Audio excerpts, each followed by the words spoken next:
Hello friends, कैसे हैं आप सभी लोग। आप सभी का स्वागत करता हूं। आज हम इस वीडियो में 15 एमसीक्यू क्वेश्चन की प्रिपरेशन करने वाले हैं जो आपके फैमिली लॉ पर बेस है।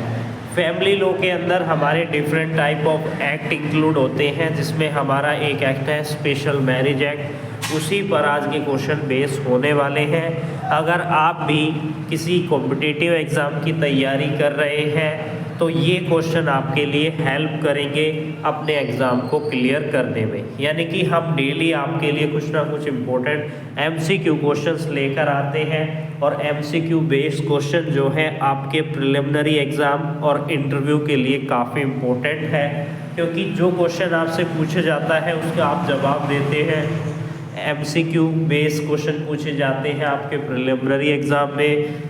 जब आपसे इंटरव्यू लिया जाता है तो डायरेक्ट आपसे क्वेश्चन पूछे जाते हैं, वो एक तरीके से एमसीक्यू बेस ही होते हैं, लेकिन उसमें आपके पास कोई ऑप्शन नहीं होता।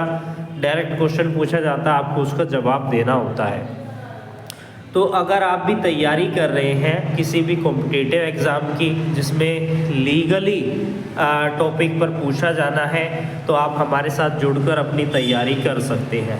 हम डेली आपके लिए क्वेश्चंस लेकर आते हैं, तो स्टार्ट करते हैं। सबसे पहला क्वेश्चन क्या है कि स्पेशल मैरिज एक्ट 1955 में इन सभी ऑप्शंस में से कौन सा ऑप्शन प्राइमरी कंडीशन बताता है मैरिज की। तो दोनों पार्टीज़ के बीच में वॉलंटरली कंसेंट जो है वो बहुत ही इम्पोर्टेंट है। तो क्या कहता है, इसकी एक्सप्लेनेशन हम हिंदी में रीड जरूर करेंगे ताकि आपको और अच्छे से समझ में आ जाए। विशेष विवाह अधिनियम 1954 के तहत शर्तें यह है कि दोनों पक्षों को स्वेच्छा से विवाह करना चाहिए, और यह अलग अलग धर्म, जाति और राष्ट्रीयता के व्यक्तियों पर लागू होता है। जो हमारा स्पेशल मैरिज एक्ट है, यह डिफरेंट रिलीजन से बिलोंग करने वाले जो कपल्स हैं उनको यह एक तरीके से उनको यह मान्यता देता है कि वो शादी कर सकते हैं। क्योंकि पर्सनल लॉ की बात करें हम, हमारा हिंदू मैरिज एक्ट है, मुस्लिम मैरिज एक्ट है, ये दोनों एक्ट जो है अलाउ नहीं करते डिफरेंट रिलीजियंस को शादी करने के लिए।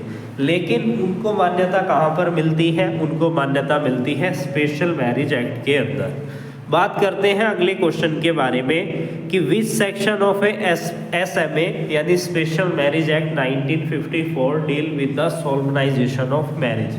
यानी कि किस सेक्शन में कहा गया है कि ये मैरिज जो है संपन्न होगी, वो कहा गया है सेक्शन नंबर 5 के अंदर। एक्सप्लेनेशन क्या कहती है, विशेष विवाह अधिनियम 1954 की धारा 5 विवाह के वैदिक कार्यों के लिए शर्तें बताती है कि क्या क्या आपकी कंडीशन होगी अगर आप मैरिज करते हैं स्पेशल मैरिज एक्ट के अंदर, जिसमें सार्वजनिक सूचना, विवाह अधिकारियों की उपस्थिति की आवश्यकता होती है।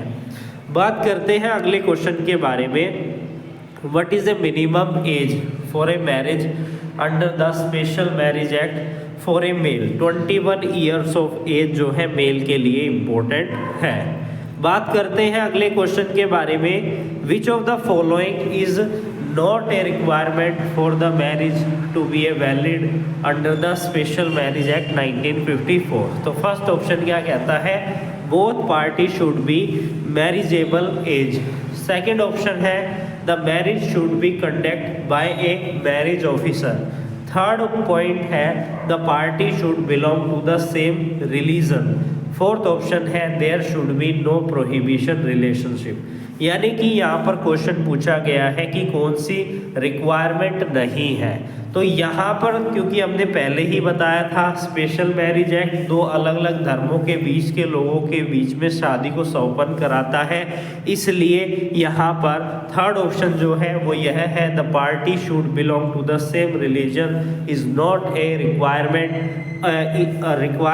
For the marriage to be valid under the special marriage act 1954। Explanation क्या कहती है, विशेष विवाह अधिनियम के तहत पक्षों को एक ही धर्म का होना आवश्यक नहीं है। इस अधिनियम के तहत यह विभिन्न धर्मों के व्यक्तियों के लिए भी लागू है। यानी कि कहने का मतलब है अलग अलग धर्म से बिलोंग करते हैं तो हमारे स्पेशल मैरिज एक्ट के अंदर वह विवाह करते हैं। बात करें अगले क्वेश्चन के बारे में, the special marriage act 1955 apply to marriage between which of the following, यानी any two person regardless of a religion, कोई भी दो व्यक्ति किसी भी धर्म के हो वो स्पेशल मैरिज एक्ट के अंदर शादी जो है कर सकते हैं। एक्सप्लेनेशन क्या कहती है, विशेष विवाह अधिनियम 1954 किसी भी दो व्यक्तियों के लिए लागू होता है, चाहे उनका धर्म, उनकी जाति, उनकी राष्ट्रीयता कुछ भी हो। बात करें अगले क्वेश्चन के बारे में, what is the duration for which the notice to intended marriage must be published under the special marriage act 1954, यानी कि जब भी इस तरीके की मैरिज की जाएगी तो यहाँ पर नोटिस दिया जाएगा और ये नोटिस की समय सीमा 30 दिन जो है बताई गई है। विशेष विवाह अधिनियम 1954 के अनुसार प्रस्तावित विवाह की सूचना 30 दिन के लिए प्रकाशित की जानी चाहिए, यानी कि जब ये शादी होती है तो 30 दिन का एक समय सीमा दी जाती है। अगर किसी को कोई ऑब्जेक्शन है तो वो ऑब्जेक्शन अपना जो है यहाँ पर रेज कर सकते हैं। बात करें अगले क्वेश्चन के बारे में, which of the following can challenge the validity of a marriage under the special marriage act any interested party, यानी कि जिस भी व्यक्ति का वहाँ पर कोई इंटरेस्ट बन रहा है वो उस मैरिज को चैलेंज कर सकता है। विशेष विवाह अधिनियम 1954 के तहत कोई भी इच्छुक पक्ष विवाह की वैधता को अदालत में चुनौती दे सकता है। बात करें अगले क्वेश्चन के बारे में कि मैरिज को रद्द करना है, एनवलमेंट करना है, तो उसके लिए हमारा कौन सा जो है एक्ट है जो अप्लीकेबल होता है, वो है एक्ट नहीं, कौन सी सेक्शन है जो कि अप्लीकेबल होती है, वो है हमारी सेक्शन नंबर 12। सेक्शन नंबर 12 में कहा गया है कि विशेष परिस्थिति में जैसे धोखा है, सहमति की कमी है, इसके आधार पर विवाह को अमान्य करने का प्रस्ताव करती है, यानी कि धोखे से शादी होना, सहमति नहीं लेना, इस चीज़ पर ये सेक्शन हमारी डील करती है।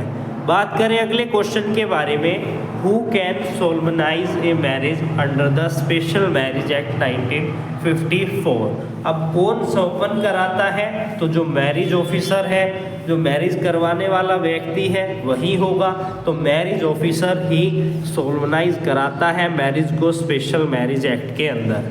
विशेष विवाह अधिनियम 1954 के तहत नियुक्त विवाह अधिकारी को विवाह सौपन कराने का अधिकार होता है। बात करें अगले क्वेश्चन के बारे में, under the special marriage act 1954 what is the maximum period within which the marriage may be solemnized after the notice has been given, यानी नोटिस देने के 60 दिन के अंदर आपकी मैरिज जो है सौपन हो जाती है। प्रस्तावित विवाह की सूचना प्रकाशित होने के बाद विवाह को 60 दिन के भीतर सौपन कर लिया जाना चाहिए, यानी 16 डेज के अंदर नोटिस देने के बाद सौपन कर लिया जाना चाहिए। बात करें अगले क्वेश्चन के बारे में कि अगर मैरिज की बात करें, फीमेल की कितनी एज है स्पेशल मैरिज एक्ट के अंदर वो मैरिज करने के लिए, वो है हमारी 18 ईयर। बात करें अगले क्वेश्चन के बारे में, ए marriage under the special marriage act 1950 can be solemnise eight which of the following place, कोई भी प्लेस हो, चाहे वो पब्लिक प्लेस हो, चाहे वो प्राइवेट प्लेस हो, लेकिन वो मैरिज ऑफिसर्स के द्वारा ही की जाएगी। एनी पब्लिक और private place with marriage officers, यानी विवाह किसी भी सार्वजनिक या निजी स्थान पर सौपन किया जा सकता है बशर्ते कि विवाह अधिकारी मौजूद हो, यानी कि जो विवाह करवा रहा है। बात करें अगले क्वेश्चन के बारे में, under the special marriage act 1954 what is A waiting period for the marriage registration, यानी कि मैरिज को रजिस्टर्ड करने से पहले 30 दिन का समय सीमा होती है जिसमें कि वेट किया जाता है नोटिस देने के बाद। विशेष विवाह अधिनियम के तहत प्रस्तावित विवाह की सूचना जमा करने के बाद विवाह संपन्न होने से पहले 30 दिन का इंतजार करना पड़ता है। बात करते हैं अगले क्वेश्चन के बारे में कि who is responsible for maintaining the record of marriage solemnise under the special marriage act 1954। तो मैरिज कौन करवा रहा है? मैरिज ऑफिसर करवा रहा है। तो ड्यूटी किसकी है? उसी की रिस्पॉन्सिबिलिटी है कि वो रिकॉर्ड भी रखेगा।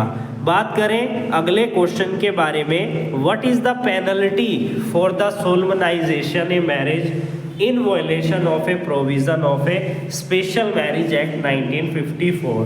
अगर कोई इन शर्तों का उल्लंघन करता है तो उस पर फाइन भी लगाया जाएगा, उसको सजा भी दी जाएगी। बात करते हैं अगले क्वेश्चन के बारे में, what is the provision for marriage in case either of a party is already married under the special marriage act 1954। अगर कोई भी मैरिज करने से पहले कोई भी स्पाउस ऑलरेडी मैरिड है, अगर वो स्पाउस डिवोर्स ले लेता है तो इस तरीके की मैरिज जो है वैलिड हो जाएगी। यानी कि जब भी आपको किसी ऑप्शन को सेलेक्ट करना है तो आपको कंपैरिजन ज़रूर करना है, क्योंकि बहुत से कॉमन ऑप्शंस होते हैं, लेकिन जो सबसे अच्छा आंसर है उसी को सेलेक्ट करें जो बिल्कुल सटीक उस क्वेश्चन से बिलोंग करता है। बात करते हैं एक्सप्लेनेशन के बारे में। विशेष विवाह अधिनियम 1954 के तहत यदि कोई पक्ष पहले से ही विवाहित है तो विवाह तब तक मान्य नहीं होगा जब तक कि पूर्व विवाह को कानूनी रूप से समाप्त ना कर दिया गया हो या पूर्व पति या पत्नी का गायब घोषित ना कर दिया गया हो। यानी कि कोई स्पाउस है जो मिल ही नहीं रहा है तो उसे गायब घोषित कर दिया जाता है। बात करते हैं अगले क्वेश्चन के बारे में, which section of the special marriage act 1954 allow a marriage officer to refuse the solemnize a marriage. यानी कि ये पावर दी गई है उस मैरिज ऑफिसर को, किस सेक्शन में दी गई है कि जो मैरिज संपन्न हुई है उसको रिफ्यूज़ करना, यानी कि ना करने देना। Section number 14।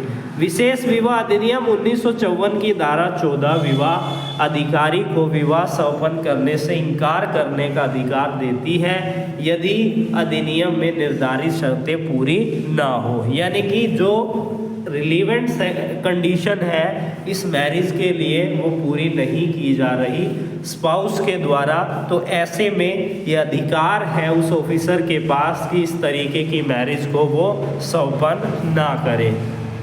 बात करें अगले क्वेश्चन के बारे में, who can file A divorce under the special marriage act. दोनों ही पार्टी डिवोर्स फाइल कर सकती है। बिल्कुल दोनों ही पार्टी जो है डिवोर्स फाइल कर सकती है।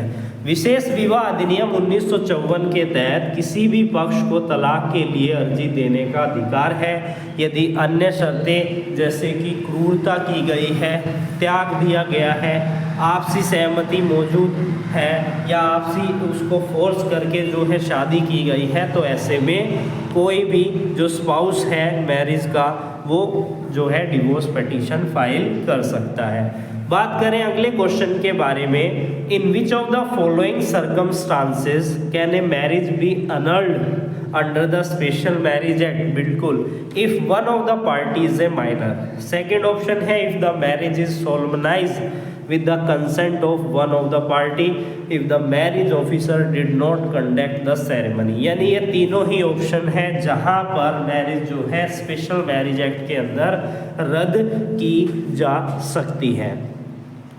विशेष विवाह अधिनियम 1954 के तहत विवाह को अमान्य किया जा सकता है, रद्द करना या अमान्य करार देना यदि पक्षों में कोई नाबालिग है या किसी एक पक्ष की सहमति नहीं ली गई है या फिर विवाह अधिकारी ने विवाह समारोह नहीं करवाया है। यानी कि ऑफिसर जो है मैरिज ऑफिसर वो यहाँ पर इम्पोर्टेंट है शादी करवाने के लिए। अगर बिना उसके आपने शादी कर ली तो उसको सौपन शादी नहीं माना जाएगा। बात करें अगले क्वेश्चन के बारे में, under the special marriage act 1954 what is the effect of a marriage solemnise under this act. अगर इस तरीके से स्पेशल मैरिज एक्ट में मैरिज की गई है तो उसको वैलिड माना जाएगा और वो लीगली बाउंड होंगी दोनों में, सिविल और पर्सनल लॉ के अंदर। विशेष विवाह अधिनियम के तहत सौपन विवाह को वैध और कानूनी रूप से बाध्यकारी माना जाता है। यह दोनों जो हमारे सिविल लॉ है और जो हमारे पर्सनल लॉ है कानून है उनके तहत ये लागू होते हैं, बशर्ते कि विवाह पंजीकृत हो, यानी कि मैरिज जो है रजिस्टर्ड होनी चाहिए। बात करें अगले क्वेश्चन के बारे में, special marriage act 1954 apply to which of the following person. तो इंडिविजुअल पर भी और फॉरेनर पर भी जो इंडिया में रह रहे हैं उन दोनों पर ही हमारा ये लागू होता है। बात करें अगले क्वेश्चन के बारे में, in the case of a marriage solemnise under the special marriage act 1954 who is the official witness, the marriage officer or two witnesses, only the marriage officer, the parent of a bride or bridegroom, the public at a large। तो marriage officer और दो witness यहाँ पर अनिवार्य होते हैं। बात करते हैं अगले क्वेश्चन के बारे में, what is the requirement for the registration of a marriage under the special marriage act 1955। दोनों पार्टी जॉइंट में एक एप्लीकेशन जो है सबमिट करेंगी, किसके लिए, मैरिज के रजिस्ट्रेशन के लिए। यही रिक्वायरमेंट है मैरिज के रजिस्ट्रेशन के लिए स्पेशल मैरिज एक्ट के अंदर।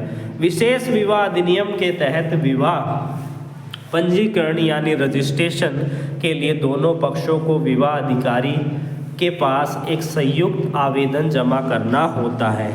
बात करें अगले क्वेश्चन के बारे में, under the special marriage act 1955 what happens if the marriage not is not objection to within a 30 days. यानी 30 दिन का जैसे ही पहली ये स्पेशल मैरिज एक्ट के अंदर रजिस्ट्रेशन करवाते हैं, मैरिज करवाते हैं, 30 दिन का समय दिया जाता है।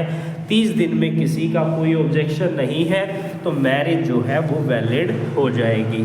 यदि 30 दिन के भीतर कोई भी आपत्ति नहीं उठाई जाती तो विवाह को वैध माना जाता है और विवाह अधिकारी विवाह सौपन करा सकते हैं। बात करें कि अगले क्वेश्चन के बारे में, can a marriage under special marriage act 1954 be solemnized by proxy. No, यानी कि उसकी जगह पर कोई और व्यक्ति जाकर सौपन कर लेगा, ऐसा नहीं है। जिसने शादी करनी है वही व्यक्ति जो है जाएगा।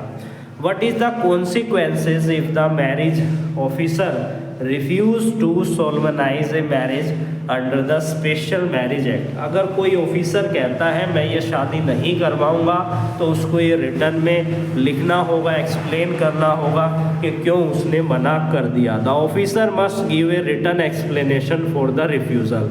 यदि विवाह अधिकारी विशेष विवाह अधिनियम के तहत विवाह सौपन कराने से मना करता है तो उसे मना करने के लिए लिखित कारण देना होता है।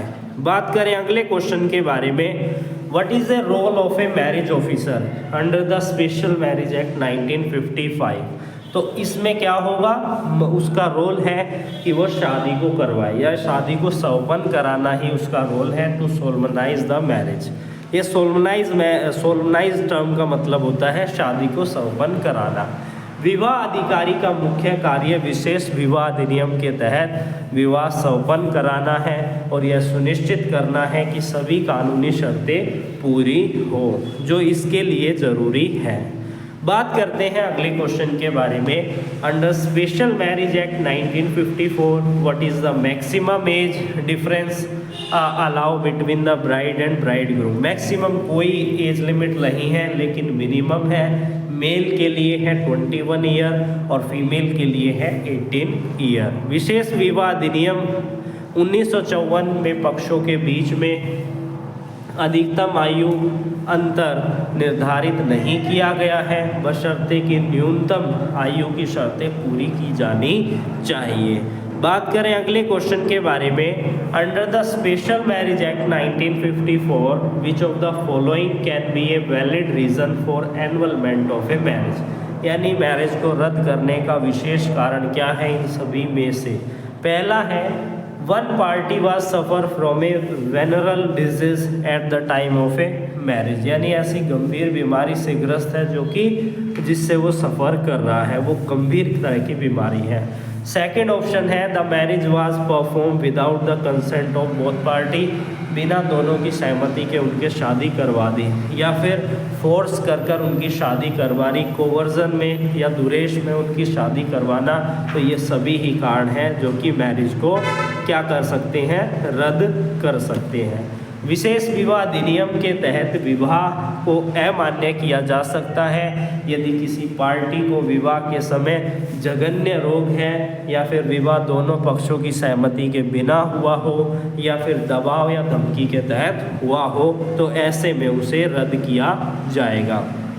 बात करते हैं अगले क्वेश्चन के बारे में, which of the following is not a condition for a valid marriage under the special marriage act. पहला ऑप्शन है both party must not be within a prohibition degree of relationship. Second option है both party must not have a living spouse at the time of marriage. Third option है both party must be of a same nationality, it is not a condition for a valid marriage under the special marriage act. तो C option इसका बिल्कुल सही है। विशेष विवाह अधिनियम 1954 के तहत दोनों पक्षों का एक ही राष्ट्रीयता होना आवश्यक नहीं है। किसी भी धर्म, किसी भी राष्ट्र, किसी भी जाति के वो हो सकते हैं और इस एक्ट के अंदर विवाह कर सकते हैं। यह विवाह को विभिन्न राष्ट्रीयताओं के व्यक्तियों के बीच में अनुमति देता है कराने की, बशर्ते अन्य शर्तें पूरी की जाएं जो उसके लिए शर्तें बताई गई है, यानी विटनेसेस का होना, मैरिज रजिस्टर्ड होना, ऑफिसर वहाँ पर उस शादी को करवाएगा, कोई भी फोर्स वहाँ पर इस्तेमाल नहीं होनी चाहिए। बात करते हैं अगले क्वेश्चन के बारे में, what is the effect of a marriage under the special marriage act 1955 on the personal law of the party. कोई भी इफेक्ट नहीं पड़ेगा पर्सनल लॉ पर अगर इस स्पेशल मैरिज एक्ट के अंदर शादी जो है करवाई जाती है। बात करें अगले क्वेश्चन के बारे में, what is the minimum number of witness required for the solemnization of marriage under the special marriage act 1955। Minimum 2 witness की आवश्यकता जो है होती है मैरिज करवाने के लिए। विशेष विवाह अधिनियम के तहत विवाह संपन्न कराने के लिए कम से कम दो गवाहों की उपस्थिति आवश्यक होती है। बात करें अगले क्वेश्चन के बारे में, अगला क्वेश्चन है हमारा, what happen if one of the spouse to a marriage under the special marriage act is already married, यानी कि अगर उसको डिसॉल्व कर दिया गया पहली मैरिज को, तो वो जो अभी की मैरिज है वो क्या हो जाएगी, संपन्न हो जाएगी, वैलिड हो जाएगी। कहने का मतलब है जिससे शादी की है उससे डिवोर्स ले लें और उसके बाद इस शादी को संपन्न कर सकते हैं। विवाह विशेष विवाह अधिनियम के तहत विवाह तब ही मान्य होता है यदि पहला विवाह कानूनी रूप से समाप्त हो या फिर पूर्व पति या पत्नी 7 साल से लापता हो, यानी 7 साल हो गए, स्पाउस का कोई अता पता नहीं है, तो यह माना जाएगा कि उसकी मृत्यु जो है हो चुकी है। बात करें अगले क्वेश्चन के बारे में, under the special marriage act 1954 what is the maximum number of day after a notice is given in which a marriage may B solemnise, यानी कि 60 दिन के अंदर, नोटिस देने के बाद 60 दिन के अंदर मैरिज जो है संपन्न हो जानी चाहिए। बात करें अगले क्वेश्चन के बारे में, who can object to the marriage under the special marriage act. कोई भी व्यक्ति जिसका इंटरेस्ट है उससे वो ऑब्जेक्शन क्रिएट कर सकता है, यानी कि जो शादी से किसी ना किसी तरीके से जुड़ा है, इंटरेस्ट है उसका, तो वो वहाँ पर ऑब्जेक्शन रेज कर सकता है। बात करते हैं अगले क्वेश्चन के बारे में, in case of a marriage under the special marriage act 1954 what document is issue after the marriage is solemnized. तो मैरिज होने के बाद एक मैरिज सर्टिफिकेट दिया जाएगा और वो मैरिज सर्टिफिकेट आपका एक प्रूफ होता है उस मैरिज के लिए। बात करें अगले क्वेश्चन के बारे में, under the special marriage act 1954 who has the authority to solemnize the marriage. तो मैरिज ऑफिसर के पास ये अथॉरिटी होती है जो कि गवर्नमेंट के द्वारा अप्रूव्ड व्यक्ति होता है, वही मैरिज को संपन्न कराता है। बात करें अगले क्वेश्चन के बारे में, which of the following condition must be meet for the marriage under the special marriage act to be valid. Both party must be present, both party must submit a joint application, marriage officer must be present. तो ये सभी ही valid conditions जो है। अगर ये सारी condition पूरी की जाती है तो मैरिज को जो है संपन्न माना जाएगा। एक्सप्लेनेशन क्या कहती है, विशेष विवाह अधिनियम के तहत विवाह के लिए सभी शर्तों का पूरा करना आवश्यक है। दोनों पक्षों का उपस्थित होना, संयुक्त आवेदन देना, विवाह अधिकारी की उपस्थिति होना आवश्यक है। बात करें अगले क्वेश्चन के बारे में, what is the provision for the divorce under the special marriage act. तो divorce can be granted by the family court is the provision given in the special marriage act for the divorce. यानी कि divorce के लिए आपको family court जाना होगा और family court आपको ग्रांट करेगी डिवोर्स। बात करें अगले क्वेश्चन के बारे में, can a person challenge the marriage under the special marriage act if the solemnization against their will. यानी कि उनकी इच्छा के अगेंस्ट में शादी हुई है, उनकी सहमति के खिलाफ जो है शादी हुई है, तो ऐसे में 30 दिन के अंदर वो ऑब्जेक्शन जो है रेज कर सकते हैं। 30 दिन के अंदर ऑब्जेक्शन नहीं करेंगे, उसे चैलेंज वो है कर सकते हैं। विशेष विवाह अधिनियम के तहत विवाह संपन्न होने के 30 दिन के भीतर कोई भी इच्छुक पक्ष विवाह को चुनौती दे सकता है।